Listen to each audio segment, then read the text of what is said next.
वापरण्यासाठी चांगलं आहे ते. शेतकऱ्यांना शेतातनं चारा आणायचा आहे किंवा खुराक वगैरे शेतात न्यायचं आहे, दूध डेअरीला घालायचं आहे किंवा जे काही आपले फळबाग उत्पादक शेतकरी असतात किंवा पालेभाज्यावाले सगळ्यांच्या गरजेसाठी आहे.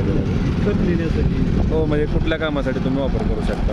आणि कुठलीही गाडी तुमची असू द्या, म्हणजे 100 cc वर जर गाडी असेल तुमची तर त्याला आपण हे बनवतो. म्हणजे 100 cc असते तरी हां, म्हणजे 100 cc कमीत कमी पाहिजे. म्हणजे ते 1 टन लोड घेऊन चालतात. त्याची साईज जर बघितली ट्रॉलीची 5x4 ची साईज आहे. तर याला रिव्हर्स फॉरवर्डचं हे मॉडेल आहे ना, हे पाठीमागचं डॅम्पिंगचं एक मॉडेल आहे. हां, तुम्हाला जे पाहिजे ते मॉडेल तुम्हाला दोन्ही त्याच्यामध्ये येतात. तर फॅब्रिकेटेड बॉडी वगैरे एकदम मजबूत आहे. ह्याला मेंटेनन्स काय, फक्त गाडी सर्व्हिसिंग तुम्हाला करणे.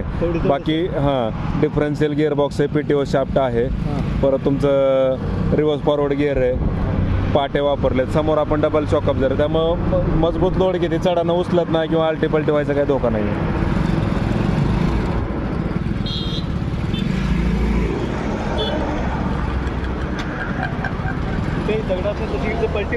नाही तसं नाही आहे. ह्याला तर लोड क्षमता पाटे वापरल्यामुळे असं खालीवर वगैरे सस्पेन्शन चांगलं आहे. पुढं डबल शॉक अब्झर आहेत आणि लोड बॅलन्स याचं असं केलं आहे, तुमचं चढाला वगैरे पण पुढं उचलत नाही किंवा तुम्ही फुल लोड जरी भरला तरी पुढं दाबणं, असं पुढं पण लोड आहे, पाठीमागं पण लोड आहे. त्यामुळे ॲक्सिडेंटचा धोका नाही किंवा असं पलटी होण्याचा धोका नाही याला.